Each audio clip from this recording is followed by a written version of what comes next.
নমস্কার বন্ধুরা, আজ 26শে ডিসেম্বর। তো গতকাল থেকেই কৃষ্ণনগর চার্চে মেলা শুরু হয়েছে, বড়দিনের মেলা। সেই মেলাটা উদ্দেশ্যে আমরা বাড়ি থেকে বেরিয়ে পড়েছি। তো এখন বাজে মোটামুটি বিকেল 3:45। কৃষ্ণনগর যার পথে রাস্তায় একটু নেমে গেলাম। হাসাডাঙ্গা এসেছি আমরা। রাস্তার পাশেই মা দুর্গার মন্দির।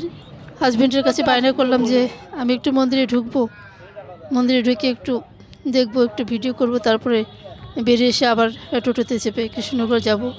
তো সবাই মিলেই দুর্গা মন্দিরে ভিতরে প্রবেশ করছি।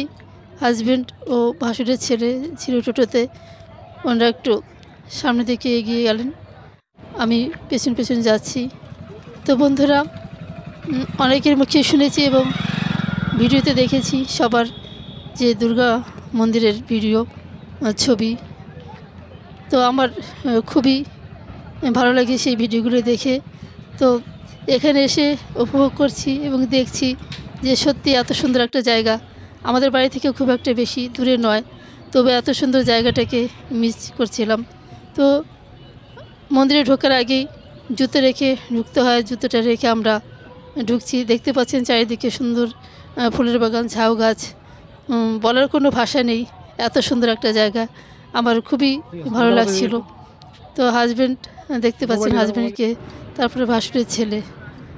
তো আমার মনটা ভরে গেল, এতটা ভালো লাগছে, এত সুন্দর একটা পরিবেশ। খুবই মিস করেছি, এতদিন আগে জানলে হয়তো আরও অনেক আগে আসতাম। তো বন্ধুরা, আমরা মেন মন্দিরে ঢুকে পড়েছি, দুর্গা মন্দির, যেটা পড়ে দুর্গা ঠাকুরের, সেই একদম ভিতরের মন্দিরে প্রবেশ করে সেখানে প্রণাম সেরে তারপরে কিছু প্রণামী দিয়ে সেখান থেকে বেরিয়ে আসলাম। খুবই তাড়াতাড়ি করছি, এদিকে রাস্তায় টোটো দাঁড়ানো আছে। হাজব্যান্ড তাড়া দিচ্ছেন যে তাড়াতাড়ি ভিডিও করে বেরিয়ে আসো। দেখতে পাচ্ছেন যে মন্দিরের সামনে সুন্দর বিল। আমি ভেবেছিলাম নদী, তারপরে শুনলাম না, এটা বিল। অসাধারণ একটা জায়গা। দেখতে পাচ্ছেন যে বাবা গণেশ অর্থাৎ মহাদেব একদম জলের উপরে আছেন, ওইখানে মূর্তি করা হয়েছে। আমি সবার ভিডিওতে দেখি, সব ইউটিউবারদের দেখি এখানে এসে ভিডিও করতে। আমি ভাবছিলাম যে আমি কবে আসব, কবে এই সুন্দর জায়গাটা আমি আসবো, উপভোগ করবো, ভিডিও করব। আমার খুবই পছন্দের একটা জায়গা, খুবই ভালো লাগতো তাদের দেখে। সবার কাছে বলতাম যে কেমন জায়গাটা, সবাই বলছিল যাবে, গিয়ে দেখবি কত সুন্দর একটা জায়গা।